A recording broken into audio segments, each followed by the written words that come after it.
Like I was introduced, my name is Stefan Stolz, and I'm the founder of OneSat to Flash. So the intention of OneSat to Flash is not about business. It is about education, it is about lightning, and it is about Internet of Things, so-called IoT. But to this in more detail now. So first to myself, let me introduce myself.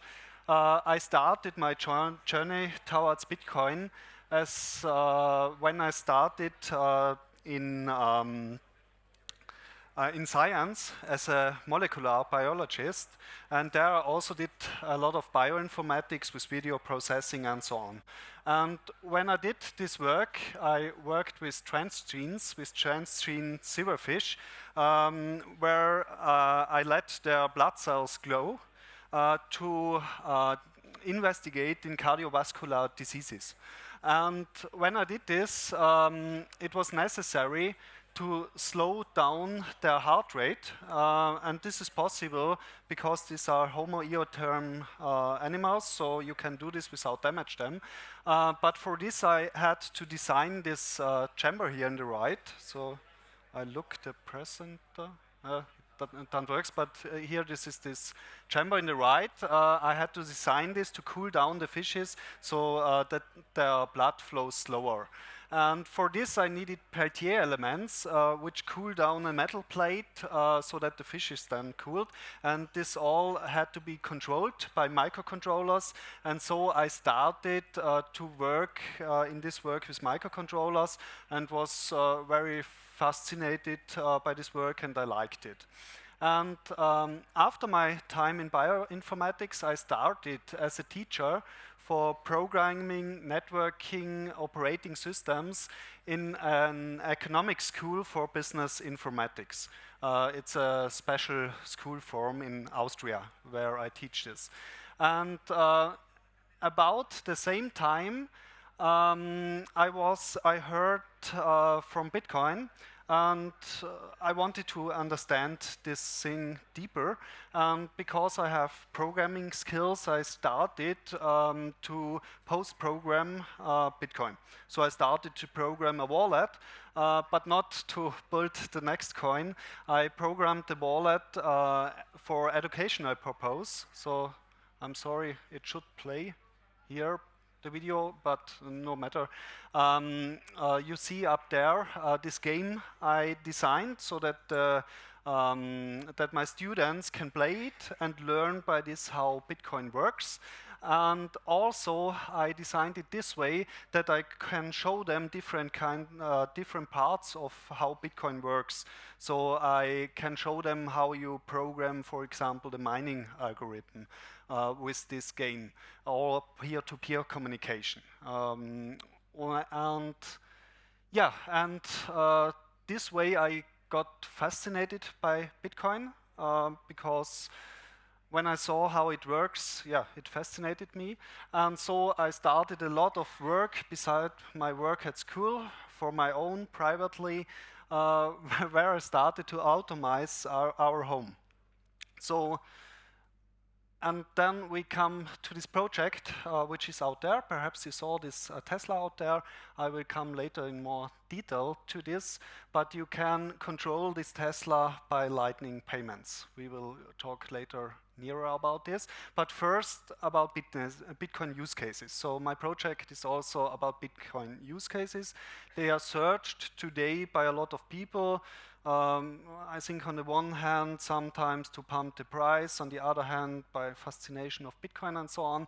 So to this time, we have mainly the use cases, I think we can agree, digital cash and store of value. Store of value, yes. Digital cash, perhaps we also must look a little more in detail on this because Bitcoin can be used very good to make high payments of high value across borders of countries, for example, but to pay something for goods in a store, there the finality of about 10 minutes is a little long if you pay something small. And we all know that then came the next player into game, and this is the second layer, Lightning. And Lightning now enabled an nearly instant finality of the payments, and also with very low to even no costs. And this for first enabled now Bitcoin to be a really digital cash system, because now I can pay for goods in store, like you see it here in Lugano in over 100 stores, I heard. And also here come new use cases into play. And here are also the use cases I am working with, and this is IoT control. So to the IoT use cases I see. Here's the time. The IoT use cases I see, I want to separate into three main topics. And so for first, I see Lightning as a common interface for control signals. So think of the fact, perhaps you open today your phone and count how much apps you have on your phone. And I was shocked when I saw, I think I'm a moderate app user, and I was shocked when I counted 140 apps on my phone, and this number is growing. And so we need in the future common interfaces for different kind of use cases, because this is not desirable that this number grows and grows and grows without limit. And also I see Lightning for denial of service prevention. Perhaps you heard that also Michael Saylor goes in this direction, but for homepages.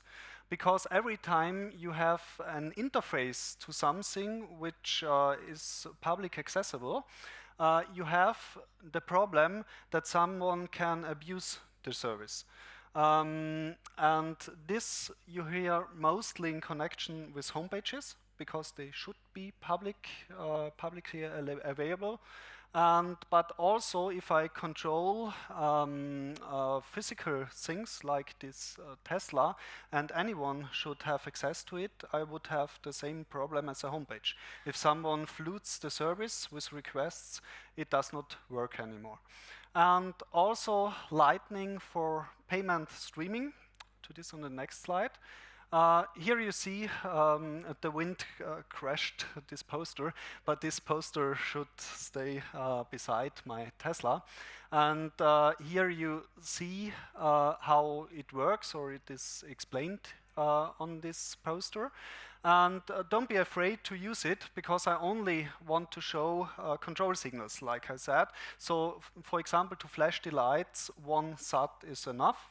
So it only should serve as a control signal, or to wink with the tank cap, 12 SATs enough. And I also implemented a game to show something else. So for music and honk, you don't know the payment amount. So I implemented it this way, that any amount of payment does anything to the car in with different chances. And so this is a little search and collection game that you have to find out the right payment amount to let the Tesla put the windows down, play music, or to honk the horn. And this is a collection game, because the same payment amount does every time the same thing.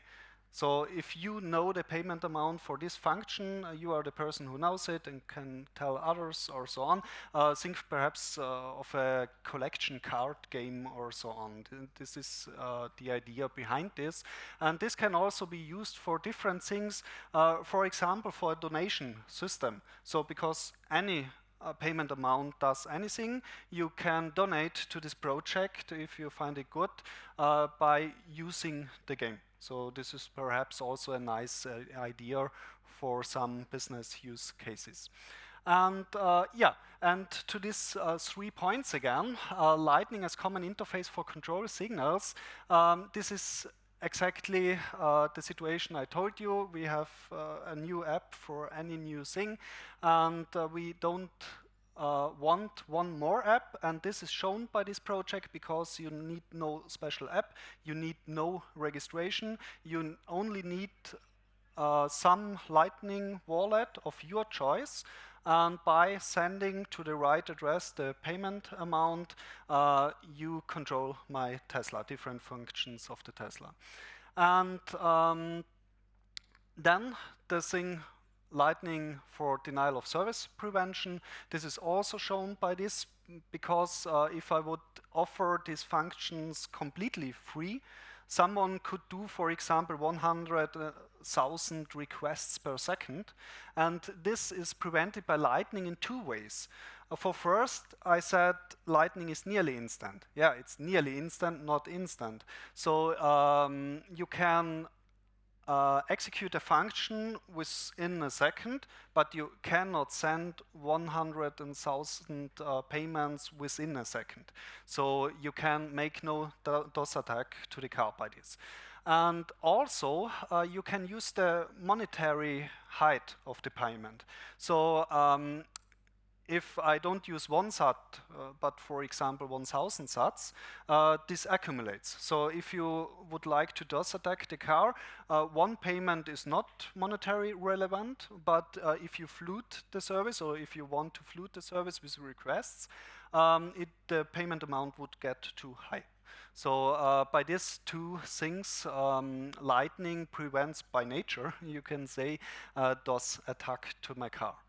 And for third, Lightning for payment streaming, this is the thing you only can imagine. Here I cannot show this at this congress, but it is also possible for me when you now use the Lightning payment as a sort of password. Let's say when you send 1,236 SATs to the car, it opens the doors and lets you drive. And then I can use payment streaming by the functions of Lightning. When you send a steady flow of SATs to the car for every driven meter, the car will let you drive. And if you stop the payment flow, I can slow down the speed of the car, and you have to park it because it's useless for you.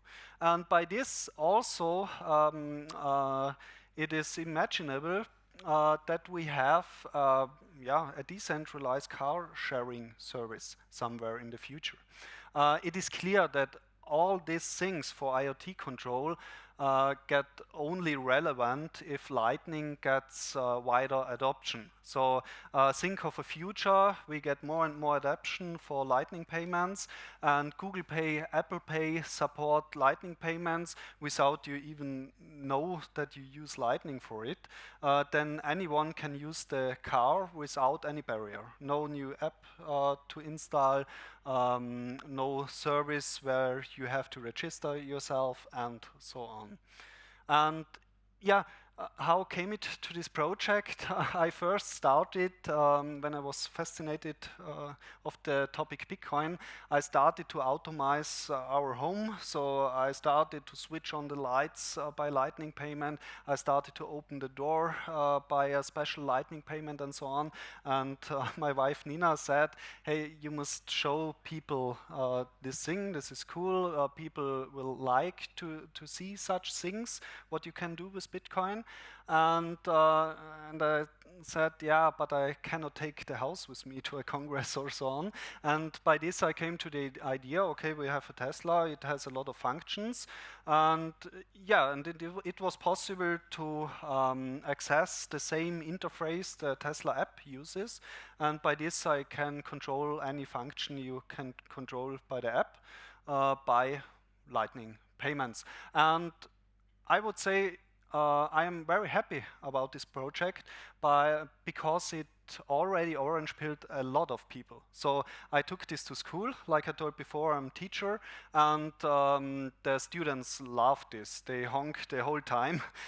Sometimes I had to deactivate the service because other teachers got angry because of the steady honking in the parking area. And so a lot of students made their first Lightning payment to let the car honk. So it's also an instrument for education education or for fascinating the people or bring them to use Bitcoin for payments. And yeah, so I'm very happy how this goes on with this project. So yeah, let's look a little more into detail of these points once more. Lightning as common interface for control signals. Here I wanted to show this a little clearer. So you have here different services. You have the door lock here in the left, in the lower the car, think of my Tesla. In the right we have a lightning bulb, for example Philips Hue is known perhaps. And for all these services we have their own app. We have app 1 for the lightning bulbs, we have app 2 for the door lock, and app 3 for the Tesla. And also we have gateway 1, gateway 2, and gateway 3 for all these services. And also this is not good. I do a lot of IoT things, and we already have at home about 10 different gateways which are connected to the internet. And also this is not desirable for the future. So for the gateways, and these things we all want to strike out.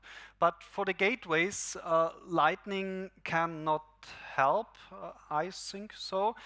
So here we have other technologies, radiation technologies like Zigbee has already wider adoption. And very interesting is also LoRaWAN I'm experimenting with. This LoRa stands for long range, low energy radiation. And WAN, because it is connected to the internet, with this radiation technology you can send signals, not very big in data, but a long range up to 50 kilometers with free sight you can send the signals. And by doing so, it is possible to have very few gateways which reach a lot of devices. And when you now have IoT devices at home, one thing which is often a problem is the internet connection, if it is not stable. And so you can use a lot of gateways which are not at your home, which are backup for the internet connection, you can say. And so these are very interesting technologies on this stage. From the IoT devices to the internet, the connection.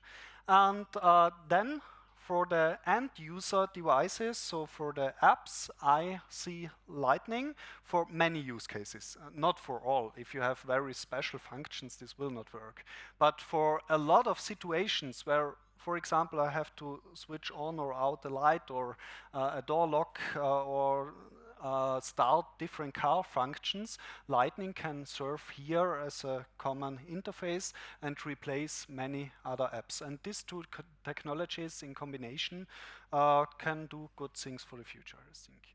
And then the thing with DoS prevention, here I wanted to show once more my car. I already talked about this, but in more detail, I wanted here to talk about the gamification I implemented, and this should be a showcase where think of a business where they want to make some advertisement for this business and implement a game that their products are used and so on, and you want this game to be publicly available. And there it would be a problem if some people abuse the service, and this can be evil or by fun, and it is not usable for advertisement anymore because other people are not able to use it then. And or think of public things like football light or so on, where you want to lower the organization that someone can switch on the light. Also here you can use Lightning very good, because you can also add a payment amount if it is wished, or you at least can prevent a DoS attack to this service, or here free water for cooling or playing for kids or so on. And Yeah, here once more to the game. I'm sorry, the video does not play. You should see this is a game I also implement not only in my car, I implement it now also in school. So we put in every classroom a microcontroller which controls different lights and is able to do a light show. And then so we build it to this time, and every class should have its own light show. And now you can send to an address a lightning payment, and again, any payment will then do a special light show in a special class.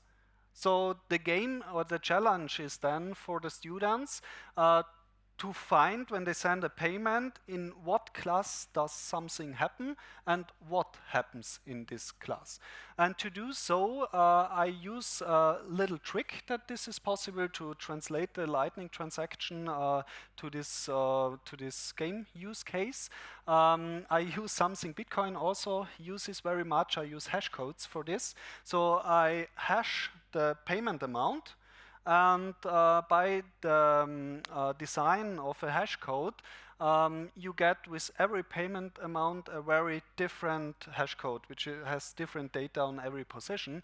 And then I take the first byte, so 8-bit is 1 byte, and I get a pattern of bits by this, which is different for every payment. And so I take the first byte to select the classroom where something happens, and then the second byte I take for the light show. And so a game should be implemented where students go on using Lightning, collect their knowledge, and can say, I can take on light in this class, and so on.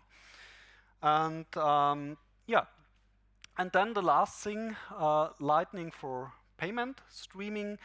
Here I have a construction vehicle, for example, or again my Tesla, which can, where you can think of some sort of car sharing, like I said. Here often is a big problem with such use cases that someone must pay in advance.